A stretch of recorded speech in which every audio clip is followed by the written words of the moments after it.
Before joining your vessels, you want to make your rattles, right? So you need to make little bits of clay that will end up shaking and creating the noise once the piece has been fired. So I rolled out a coil. When you're rolling out a coil, you want to use the palms of your hands mostly. You want to kind of start in the middle and work your way out. These little rattles or pebbles I softened, but this was the process that I used to make them. I just rolled out a coil and cut. And in another rattle, I went ahead and I left them with raw edges. I'm sure it will make a difference in the sound, but I'm not terribly concerned with that. If you want to take the time and go ahead and roll these out and make them a little bit rounder, then that's entirely up to you. You don't have to. So I'm probably going to have about 20, I think. 20 is a good number of the little rattle pebbles, for lack of a better word. Okay, so that's 20 right there. For the sake of time, I'm just going to put them in as is and dump them in. Okay, now when we put these two halves together, we're working with wet clay. If we made the pinch pots and allowed them to dry or set up, get leather hard at all, then we would have to scratch both of these edges with your pin tool or X-Acto knife and really kind of rough up those surfaces, and then we would need to use what we call a slip to join them. The slip is basically watered down clay, but it serves as a glue.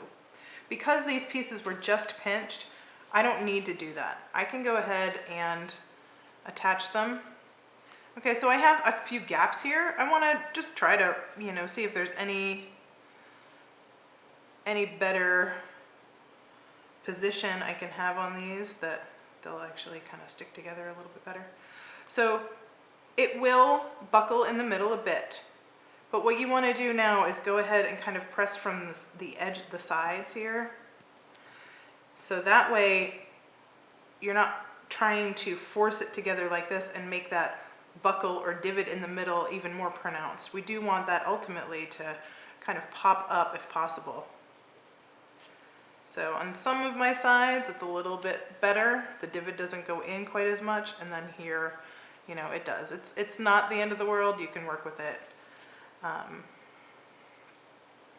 But if you don't want that as a contour, we want to have control over our form. Okay, so once you've gotten them together, you start to, again, there's no water being used yet.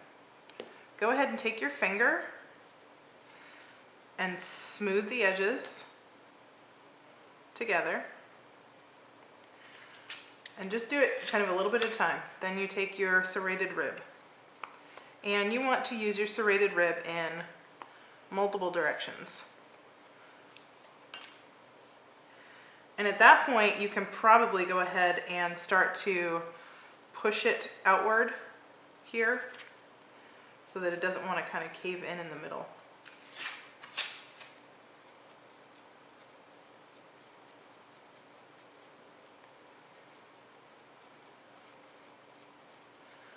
Again, multiple directions, and that'll really help you to get rid of that divot from where those two pieces were joined together.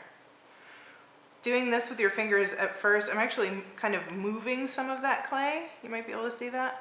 Moving some of that clay into that divot, so that helps to also fill that in.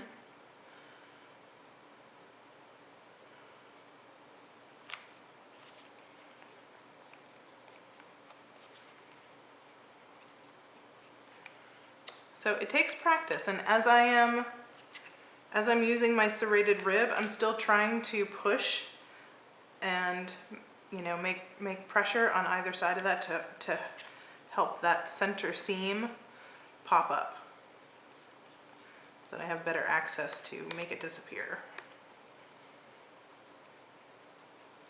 And just like I was moving clay with my fingers, I'm doing the same thing with my serrated rib. Once I've gotten the whole thing together, it will just be a sphere of trapped air.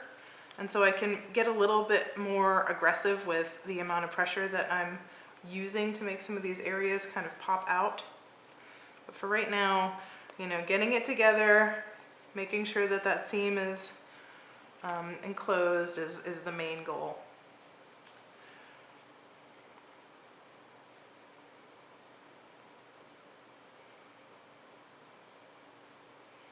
Kind of a cross-hatching motion. That part of the sphere went together really well. I don't have to work that area very much at all. So some sides are just gonna maybe be a little bit more challenging than others, but also as you really start to get it put together, it seems to work itself out where you don't have that seam making its own contour. And I do have, I'm resting the sphere on the table, but I'm not, you know, pushing down. I'm kind of lifting it with my other hand at the same time to make sure that I can use an adequate amount of pressure with my tool, but not so much that I smush it. The other key with using these ribs is to flex them. You don't want to just use a rib flat like this, then you're really just kind of tearing at the clay. If you're using it where you've got it curved, you're compressing the clay also, which will help this immensely because we don't want the seams to open back up later. Clay shrinks as it dries and as it goes through the various or subsequent heating processes. And whenever it's going through that process, if there's an area that is weak, it can often facilitate a crack forming, and the crack never comes together, it always cracks open.